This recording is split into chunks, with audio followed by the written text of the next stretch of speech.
Hello friends, welcome to problem solving. આજે આપણે આ લેક્ચરમાં ધોરણ 12 વિષય ગણિત પ્રકરણ સ્વાધ્યાયનું સોલ્યુશન જોઈશું. તો જે પહેલાં એમસીક્યુ આપેલા છે એનું સોલ્યુશન જોઈએ. તો આપણને આપેલું છે કે એ ઇઝ ઇક્વલ્સ ટુ એક શ્રેણિક આપેલો છે, એના માટે એ સ્ક્વેર બરાબર આઈ થાય છે. તો નીચેનામાંથી કયો ઓપ્શન જે છે એ સાચો છે? તો આપણે જોઈએ A square is equals to આઈને સોલ્વ કરીએ. A square equals to I, A square એટલે એ ઇન્ટુ એ, તો આપણે એનો ગુણાકાર કરવો પડશે. તો આપણે 2 વખત એ લખીએ, alpha beta gamma minus alpha into alpha beta gamma minus alpha is equals two એકમ શ્રેણિક આપેલો છે જે છે 1 0 0 1. ઓકે, એ 2 ક્રોસ 2 છે તો આઈ પણ 2 ક્રોસ 2 જ હશે.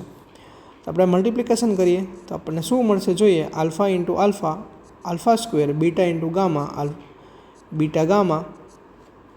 ત્યારબાદ પ્રથમ હાર બીજો સ્તંભ alpha beta minus alpha beta.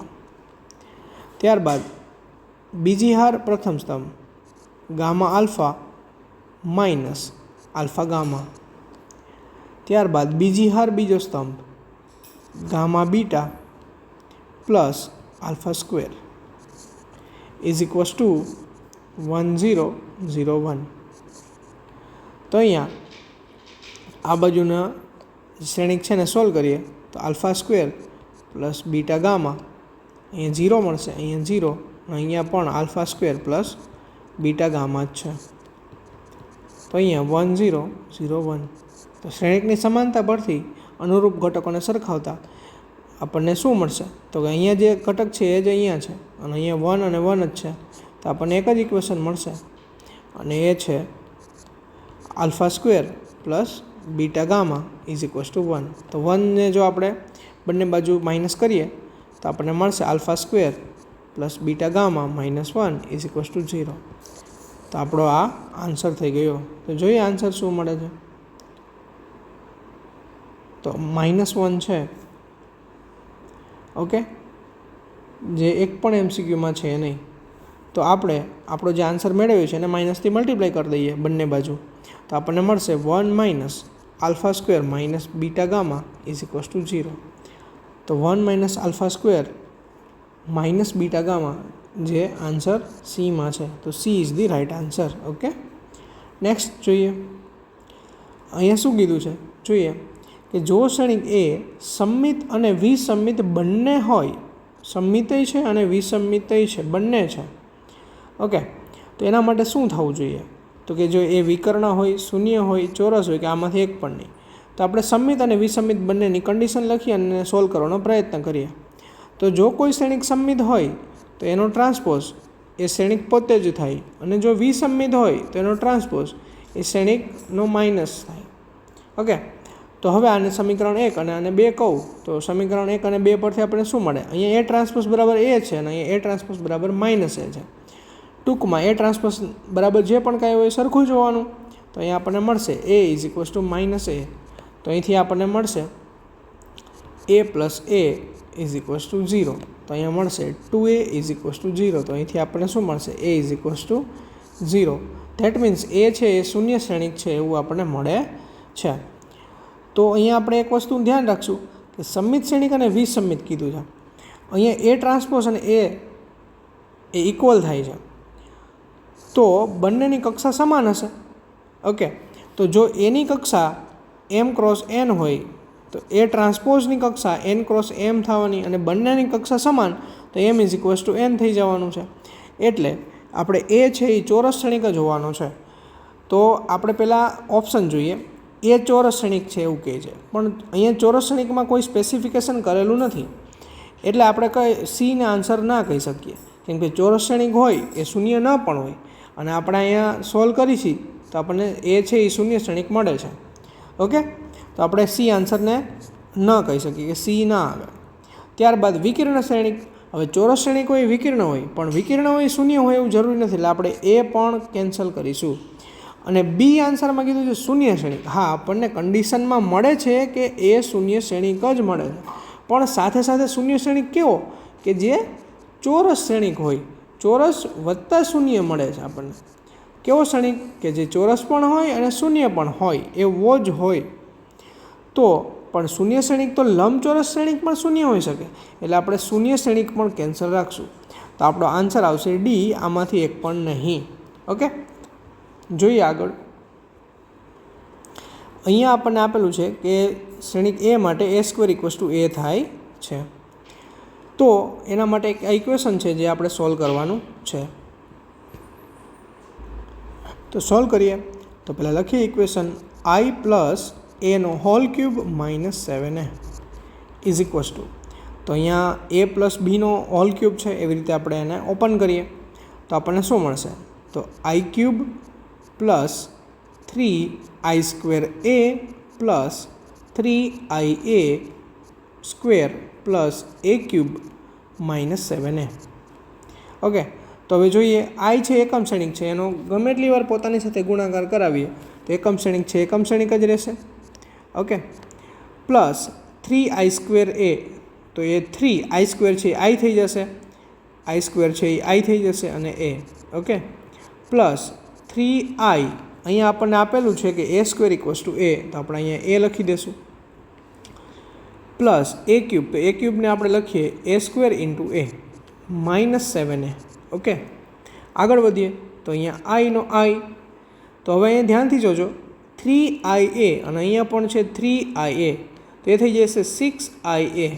પણ તમને ખબર હશે કે એકમ શ્રેણિક કોઈ પણ શ્રેણિક સાથે ગુણે તો એ જે તે શ્રેણિક જ મળે છે. એકમ શ્રેણિક છે એ ગુણાકારમાંથી આપણે ના લખીએ તો પણ ચાલે. તો આ બંને પદ થઈ આપણને મળશે 6a.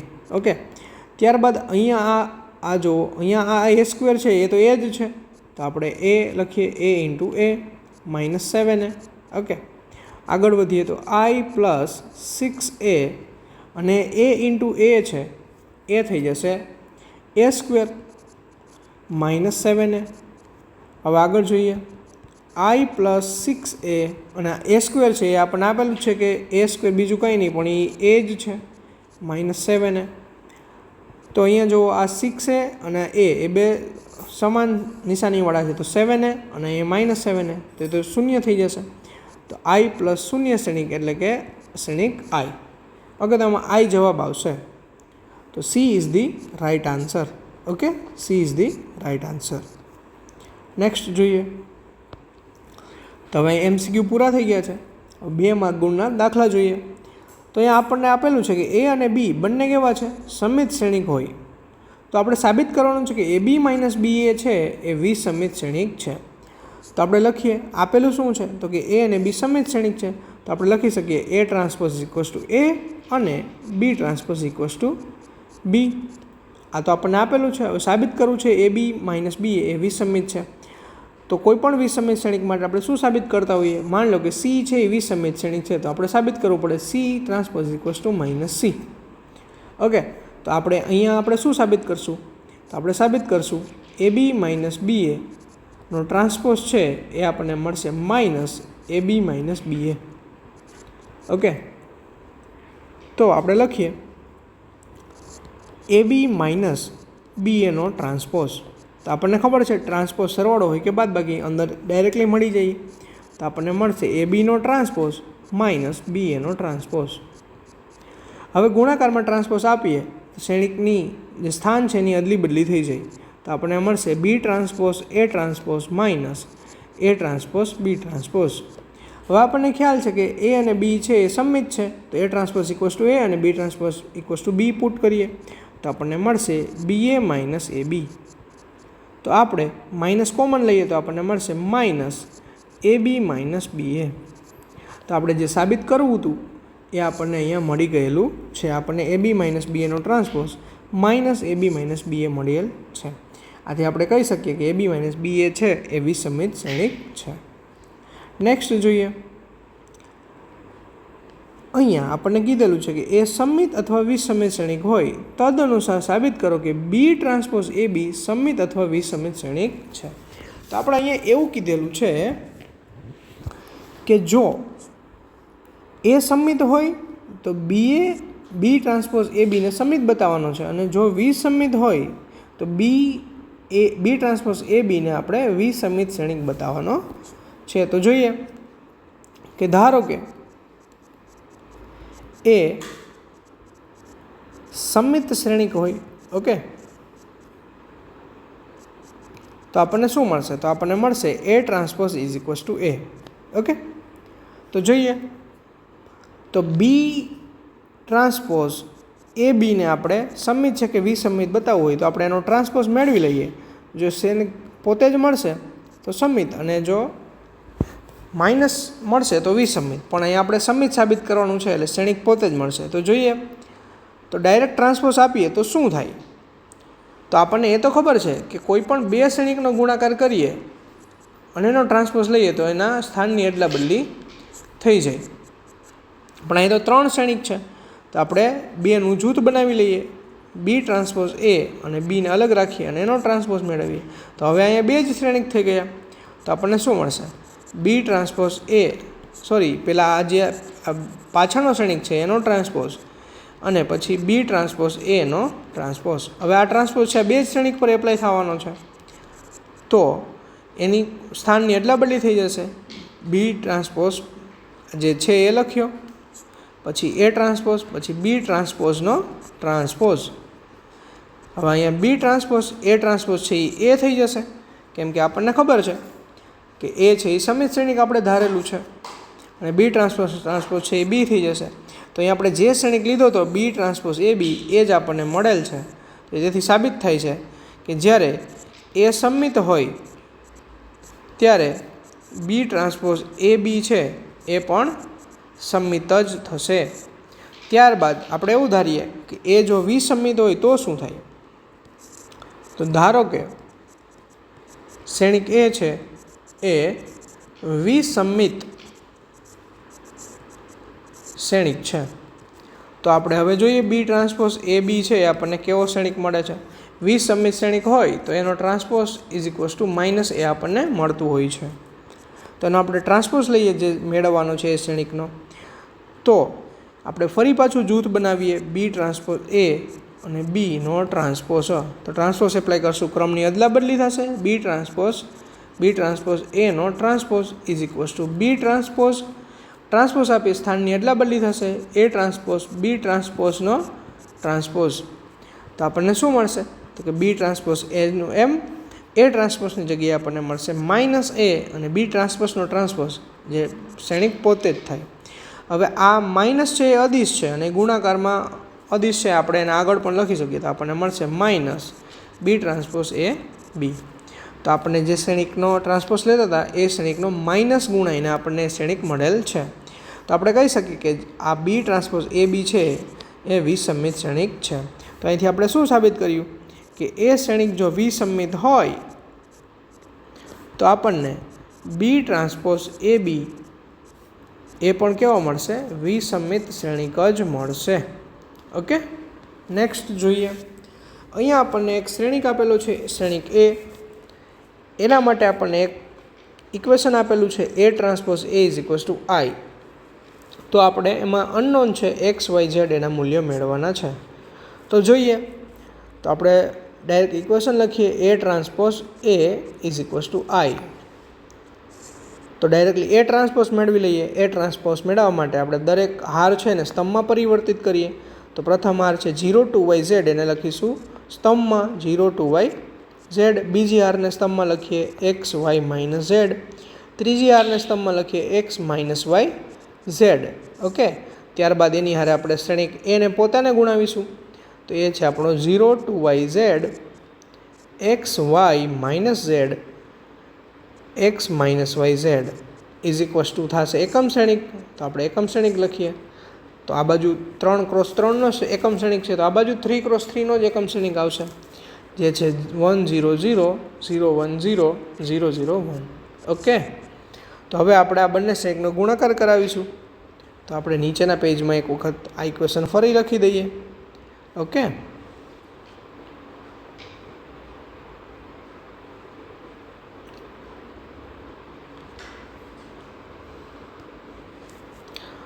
તો હવે જોઈએ ગુણાકાર. તો પ્રથમ સ્તંભનો ગુણાકાર તો એ મળશે આપણને 0 + x² + x². તો આપણે લખીએ x² + x². બીજો ઘટક એટલે પ્રથમ હાર બીજો સ્તંભ તે આપણને મળશે XY minus XY minus XY. ત્રીજો ઘટક લખીએ જે આપણને મળશે minus XZ plus XZ. Okay, ત્યારબાદ બીજી હારનો પ્રથમ ઘટક એટલે બીજી હાર પહેલો સ્તંભ જે આપણને મળશે XY માઇનસ XY. બીજી હારનો બીજો ઘટક એટલે બીજી હાર બીજો સ્તંભ જે આપણને મળશે 4y² plus y² plus y². Okay, ત્યારબાદ બીજી હારનો ત્રીજો ઘટક એટલે બીજી હાર ત્રીજો સ્તંભ તો આપણને મળશે 2yz minus yz minus yz. Okay, ત્યારબાદ ત્રીજી હારનો પ્રથમ ઘટક જે આપણને મળશે 0 plus minus XZ plus XZ. ત્રીજી હારનો બીજો ઘટક જે આપણને મળશે 2yz minus yz minus yz. ત્રીજી હારનો ત્રીજો ઘટક એટલે ત્રીજી હાર ત્રીજો સ્તંભનો અનુરૂપ ઘટકોનો ગુણાકાર કરી સરવાળો જે આપણને મળશે z² વત્તા z² વત્તા z². એને ઇક્વલમાં આપણી પાસે એકમ શ્રેણિક છે. ઓકે, તો તે લખીએ.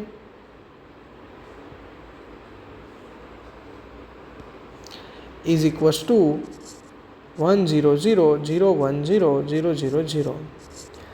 આ જે શ્રેણિક આપણને મળ્યો છે એને વ્યવસ્થિત સ્વરૂપે લખીએ. સરવાળા બાદબાકી કરી તો અહીંયા આપણને મળશે 2x², અહીંયા 0, અહીંયા 0, અહીંયા 0, અહીંયા આપણને મળશે 6y², અહીંયા 0, અહીંયા મળશે 0 0 3z².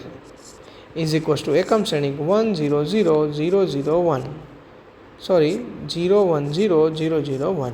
ઓકે, તો હવે શ્રેણિકની સમાનતા પરથી અનુરૂપ ઘટકોને સરખાવતા આપણને મળશે 2x² equals to 1, 6y² is equals two 1 અને 3z² ઇઝ ઇક્વલ્સ ટુ 1. તો અહીંથી આપણને મળશે x² equals to 1/2 x equals to ±1/√2. અહીંયા મળશે આપણને y² is equals two y² equals to 1/6, y is equals two ±1/√6. અહીંયા આપણને મળશે z² ઇક્વલ્સ ટુ 1/3, તો અહીંયા મળશે z ઇક્વલ્સ ટુ ±1/√3. ઓકે, તો આપણો છે એ આન્સર થઈ જાય છે. ઓકે, XYZની બે કિંમત આપણને મળે છે. જોઈએ નેક્સ્ટ ક્વેશ્ચન. 3 ગુણનો ક્વેશ્ચન છે. અહીંયા એક્સની કઈ કિંમત માટે આ સમીકરણ જે છે એ શૂન્ય શ્રેણિક મળે છે એ આપણને પૂછેલો છે. એટલે આપણે ટૂંકમાં આ સમીકરણને સાચું માની અને એક્સની કિંમત મેળવવાની છે. તો એના માટે આપણને ગુણાકાર કરવો પડે. ઓકે, તો જોઈએ ગુણાકારમાં આપણે બધો ગુણાકાર પરફોર્મ નહીં કરીએ. આપણે એવો જ ગુણાકાર પરફોર્મ કરશું કે જેની અંદર એક્સ જે છે ઇન્વોલ્વ થઈ જાય. તો સૌપ્રથમ આપણે આ બે શ્રેણિકનો ગુણાકાર તો કરવો પડશે. તે બંને કરી દઈએ અને આ શ્રેણિક જે છે 0 to x વાળો સ્તંભ શ્રેણિક એને એઝ ઇટ ઇઝ રાખીએ. તો આ શ્રેણિકની કક્ષા છે એ છે 1×3 અને આ શ્રેણિકની કક્ષા છે 3×3. તો અહીંયા 3 અને 3 સમાન છે. તો જે નવો શ્રેણિક આ બંનેથી મળશે એ મળશે 1×3. ઓકે, તો આપણે 1×3 મેળવીએ. તેનો પહેલો ઘટક પ્રથમ હાર પ્રથમ સ્તંભ અનુરૂપ ઘટકોનો ગુણાકાર કરી સરવાળો તે મળશે 1 4 + 1. બીજો ઘટક એટલે કે બીજા સ્તંભ હારે ગુણાકાર કરાવીએ તો એ મળશે 2. ત્રીજા સ્તંભ હારે ગુણાકાર કરાવીએ તો મળશે 2 + 2. ઓકે, એનો ગુણાકાર આપણે કરાવવાનો છે 0 to x હારે. ઓકે, ઇઝ ઇક્વલ્સ ટુ શૂન્ય શ્રેણિક છે. તો આપણને શું મળ્યું તો કે 6 to 4 એનો ગુણાકાર આપણે કરાવશું 0 to x હારે. તો એ શૂન્ય શ્રેણિક જ મળે છે. હવે અહીંયા આપણે બધા ગુણાકાર તો નહોતા કરવા પણ અહીંયા તો કરવો જ પડશે. ઓકે, અને એ સહેલા જ છે. જો ઘણી વખત એવું થતું હોય કે અંતિમ શ્રેણિક 3×3 મળતો હોય તો આપણે એવો જ ગુણાકાર કરવાનો કે જ્યાં આપણો જે અનનોન હોય x હોય y હોય એ જ આવી જાય. તો અહીંયા 1×1 શ્રેણિક મળશે જે મળશે 0 + 4 + 4x is equals to 0. Okay, તો અહીંથી આપણને શું મળશે તો અહીંયાથી આપણને મળ્યું કે 4x ઇઝ ઇક્વલ્સ ટુ -4, તો x આપણને મળશે -1. ઓકે, તો -1 is the right answer. Next question જોઈએ.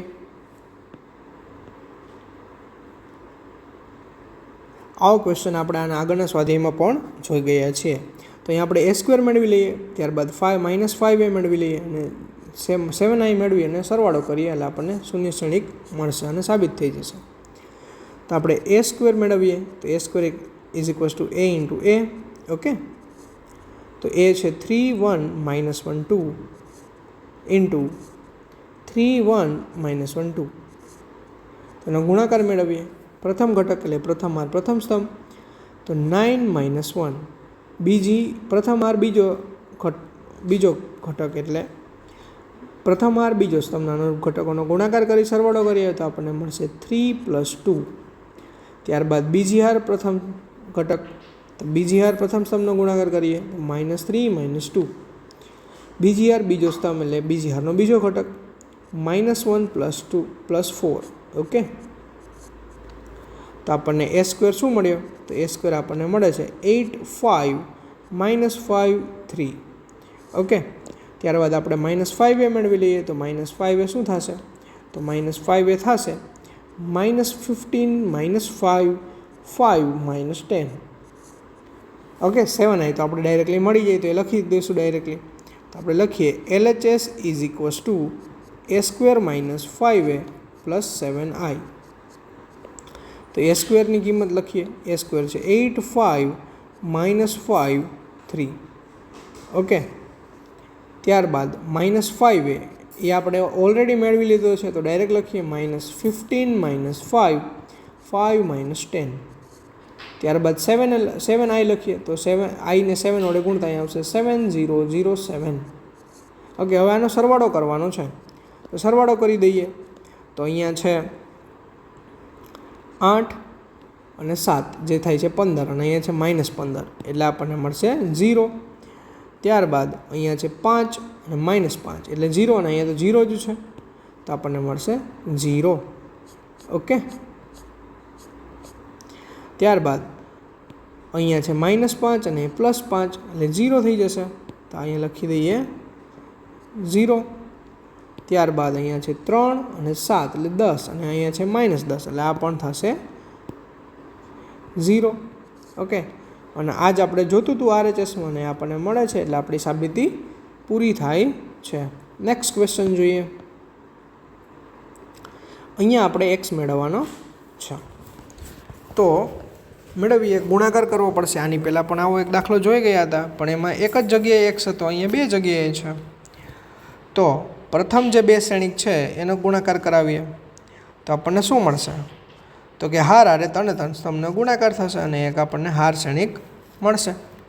ઓકે, તો x -2, ત્યારબાદ -10, ત્યારબાદ 2x - 5 - 3 એનો ગુણાકાર આપણે કરાવીશું x 4 અને 1 સાથે ઇઝ ઇક્વલ્સ ટુ શૂન્ય શ્રેણિક છે.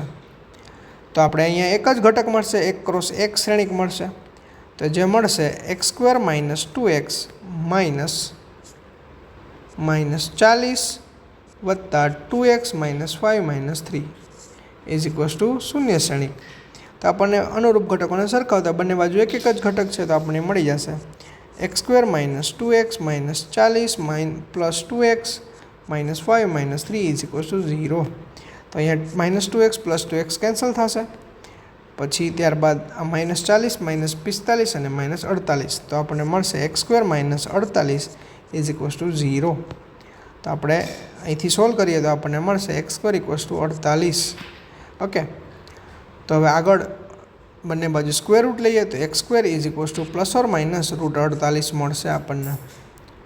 ઓકે, તો અહીંથી ફર્ધર કેલ્ક્યુલેશન કરવી હોય તો આપણે શું કરી શકીએ? તો x = ±48 ને પૂર્ણ વર્ગમાં ફેરવાનો પ્રયત્ન કરીએ તો શું મળે? તો આપણને મળશે 16 × 3, 16 તેડી 48 થાય. તો 16 છે એ પૂર્ણ વર્ગ છે તો આપણે એને સેપરેટ કરીએ. √16 √3 તો 16નું રૂટ આપણને 4 મળે છે તો ±4 √3. ઓકે, તો આ એક્સની કિંમત આપણને મળેલ છે. નેક્સ્ટ ક્વેશ્ચન જોઈએ.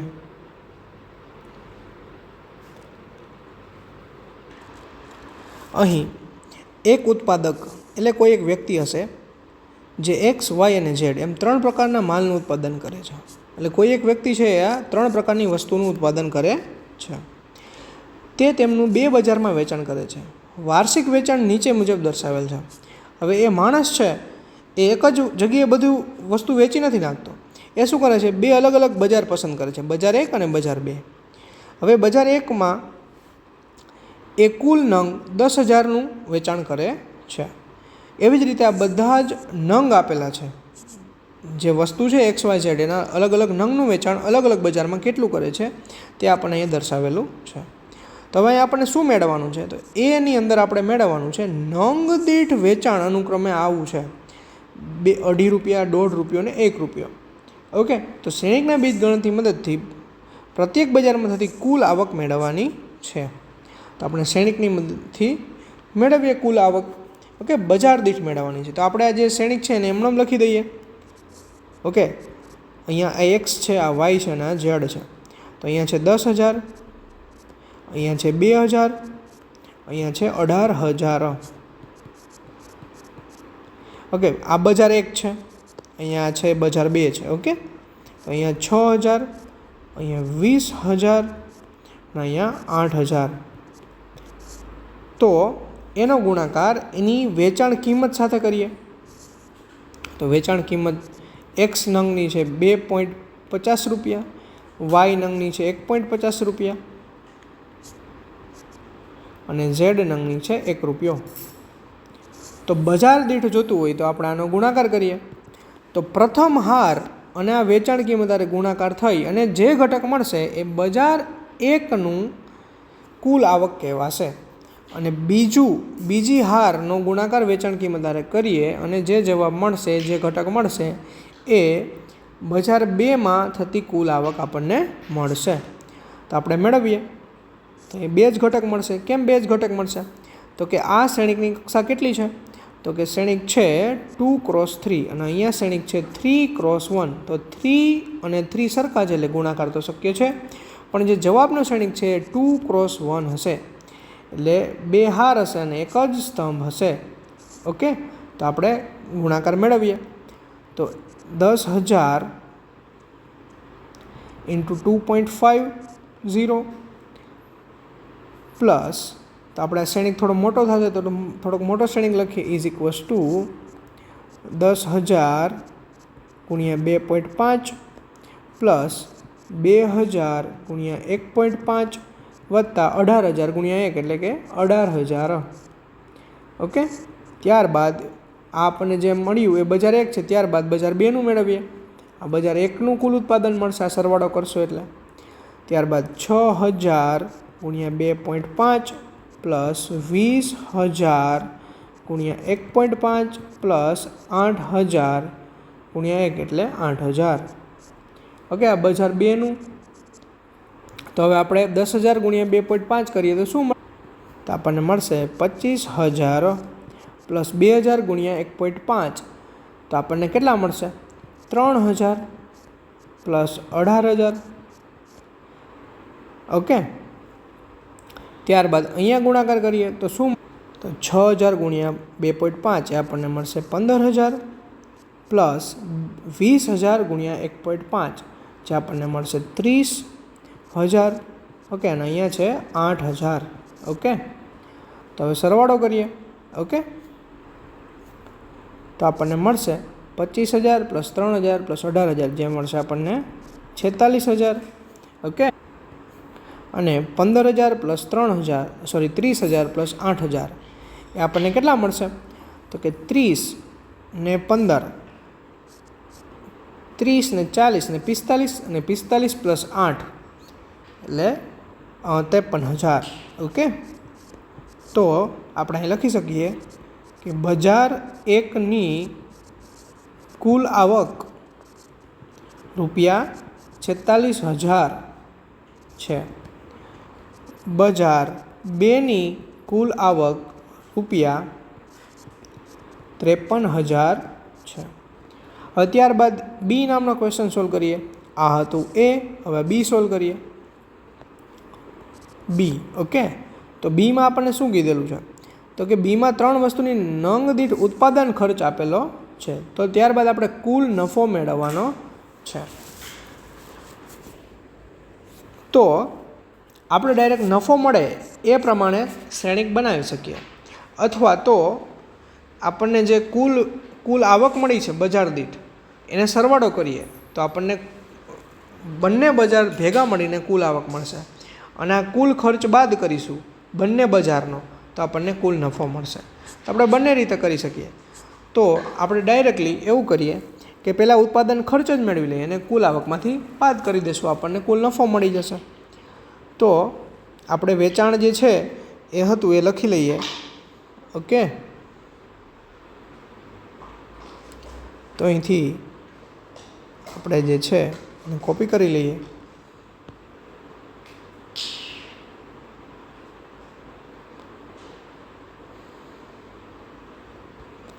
ઓકે, તો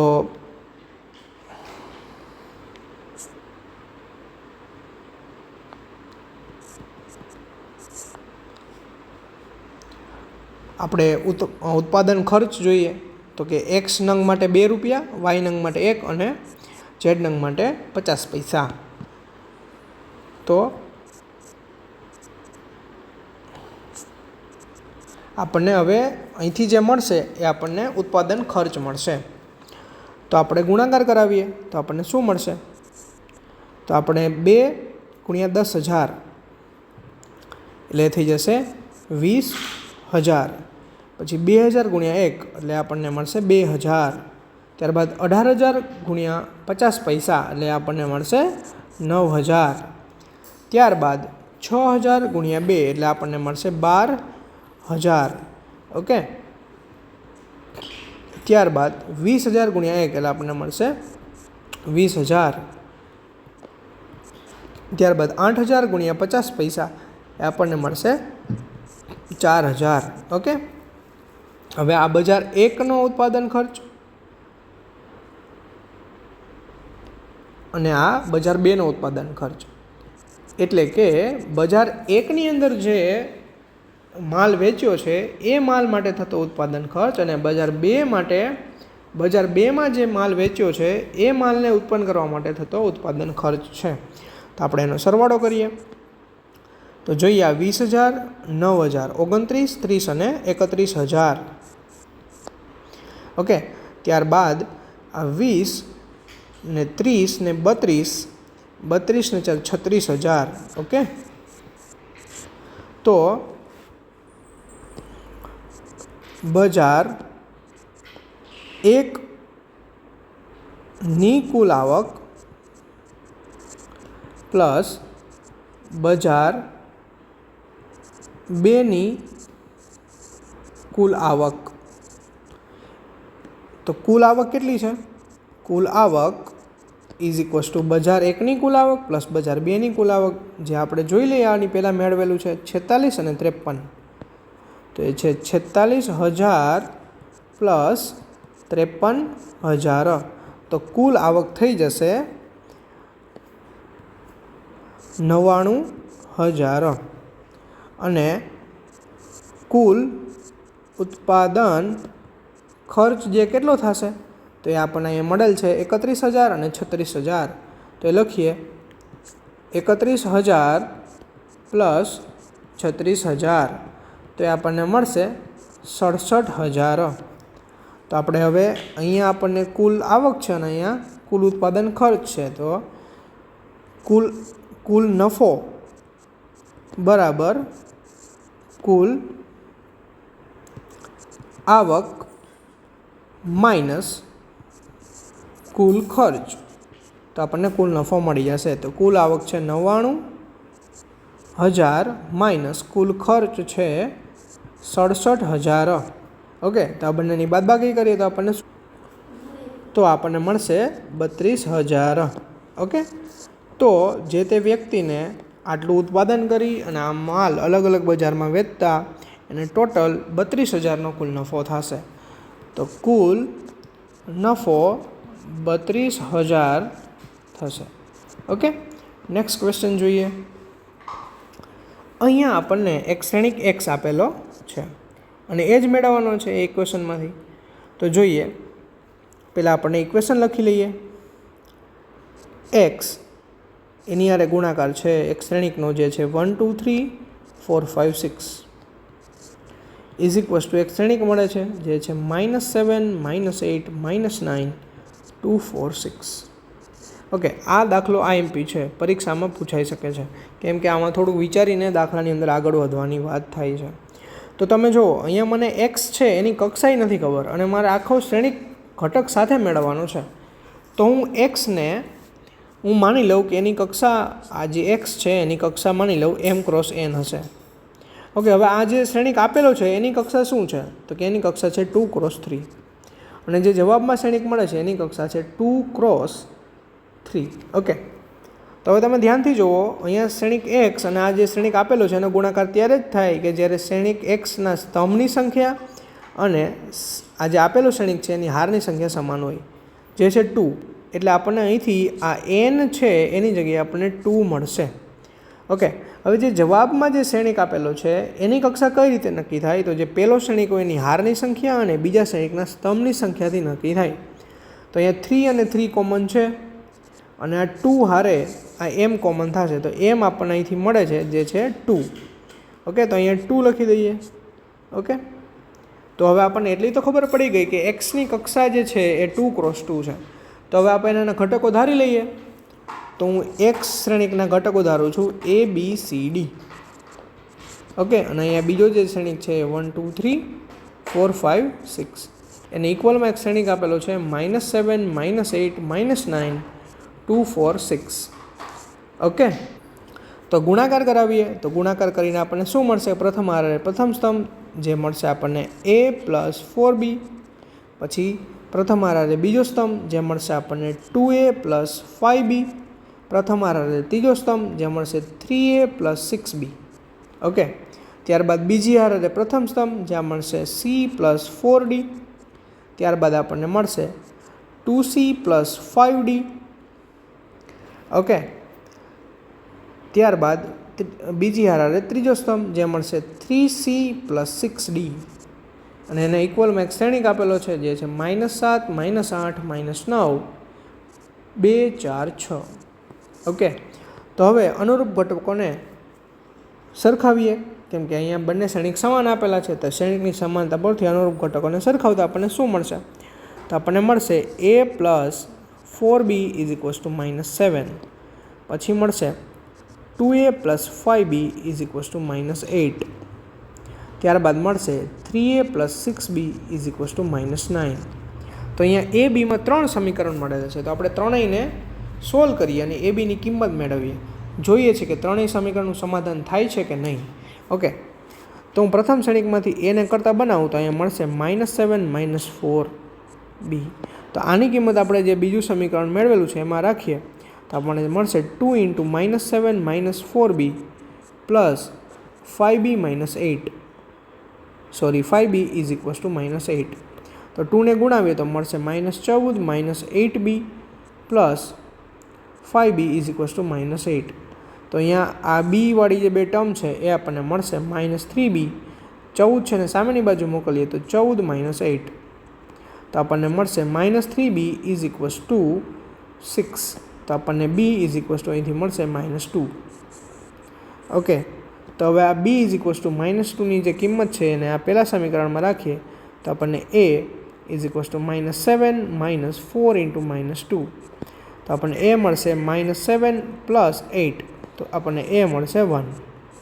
ઓકે, હવે આ A અને Bની બંનેની કિંમત આ ત્રીજા સમીકરણમાં મૂકી અને સમાધાન થાય તો એની A અને Bની કિંમત સાચી છે એવું માની લેવાય. તો એની કિંમત 1 રાખીએ તો 3 × 1 + Bની કિંમત છે -2. તો 6 × -2 = 2. આપણને શું મળશે એ મેળવવાનું છે, ડાયરેક્ટ -9 લખવા નહીં. ઓકે, તો આપણને મળશે 3 - 12 = -9. તો આપણને -9 મળે છે. ધેટ મીન્સ A અને Bની કિંમત સાચી છે. તેવી જ રીતે આપણે C અને D મેળવીશું. ઓકે, તો ફરી પાછા અનુરૂપ ઘટકોને સરખાવતા આપણને શું મળશે? c plus 4d is equals two 2, 2c plus 5d is equals two 4 અને 3c plus 6d is equals two 6. તો અહીંયા c ને કરતાં બનાવીએ તો આપણને મળશે 2 માઇનસ 4d. તો આ c ની કિંમત આ બીજું જે સમીકરણ છે એમાં રાખતા 2 into 2 minus 4d plus 5d is equals two 4. બેને અંદર ગુણાવતા 4 minus 8d plus 5d is equals two 4. તો આપણને મળશે 4 minus 3d is equals two 4. તો અહીંથી મળશે 3d ઇઝ ઇક્વલ્સ ટુ 0. અહીંથી d ઇઝ ઇક્વલ્સ ટુ આપણને મળે છે 0. તો ડીની કિંમત આ સમીકરણમાં રાખતા આપણને મળશે c is equals two 2. c અને ડીની કિંમત અહીંયા રાખતા આપણને શું મળે છે જોઈએ. 3 ઇન્ટુ સીની કિંમત 2 મળી છે, 6 ઇન્ટુ ડીની કિંમત 0 મળી છે. તો આપણને આ મળશે 6 અને જે 6 જ છે એટલે કે સી અને ડીની કિંમત પણ સાચી છે. તો આપણે જે એક્સ શ્રેણિક મેળવવાનો હતો એ શું આપણે ધારેલો હતો કે ABCD. ઓકે, તો આપણને શું કિંમત મળી છે તો કે સીની કિંમત 2 મળી છે, ડીની 0 મળી છે, બીની -2 મળી છે ને એની કિંમત 1 મળી છે. તો આ આપણો એક્સ થઈ ગયો. એક્સની કિંમત આપણને આ મળે છે. જો આપણે એક્સ તરીકે આ ઘટકો લેશું તો આ જે ક્વેશ્ચનમાં જે સમીકરણ આપેલું છે એ સાચું થશે. એટલે એક્સની કિંમત આપણને જે મળેલી છે એ સાચી છે. તો IMP એટલા માટે છે કે અહીંયા તમારે પહેલાં કક્ષા મેળવવી પડે, જે શ્રેણિકના ગુણાકાર પરથી આપણને ખબર પડે, અને ત્યારબાદ ઘટકો ધારી સમીકરણને સોલ્વ કરવા પડે. નેક્સ્ટ. ઓકે, આ આપણો પ્રકરણનો છેલ્લો દાખલો હતો. હવે અહીંયા આપણે ટેક્સ્ટ બુકમાં બધા સ્વાધ્યાય અને બધી થિયરી જોઈ છે, ઉદાહરણ જોયા નથી કેમ કે ટેક્સ્ટ બુકમાં આપેલા હોય છે, અને ઉદાહરણ તમે જાતે પણ ટ્રાય કરી શકો છો. જો તમારે કોઈ ઉદાહરણ શીખવું હોય તો તમે મેલ કરી શકો છો અથવા તો કોમેન્ટમાં પણ લખી શકો છો.